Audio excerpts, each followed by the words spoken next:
وَلَقَدْ يَسَّرْنَا الْقُرْآنَ لِلذِّكْرِ فَهَلْ مِن مُّدَّكِرٍ۔ موضوع پہ کچھ گفتگو کرنا چاہتا ہوں۔ بسم اللہ الرحمن الرحیم۔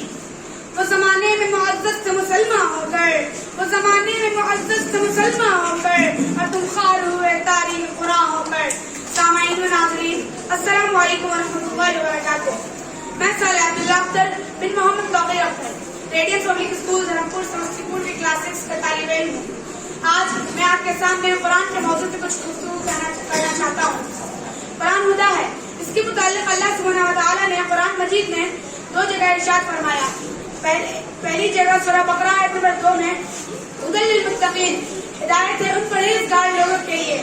دوسری جگہ سورہ اسراء آیت نمبر 9 میں ارشاد فرمایا کہ ان ھذا القرآن یہدی للتی ہی اقوم۔ حقیقت یہ ہے کہ قرآن وہ راہ دکھاتا ہے جو بالکل سیدھی ہے۔ اس سے یہ معلوم ہوتا ہے قرآن اس راستے کی رہنمائی کرتا ہے بالکل صحیح اور سیدھا راستہ ہے۔ زندگی کے ہر میدان میں، علم کے ہر شعبے میں، زندگی کے ہر پہلو میں ہدایت اور گمراہی کا فرق صرف قرآن کی روشنی میں معلوم کیا جا سکتا ہے۔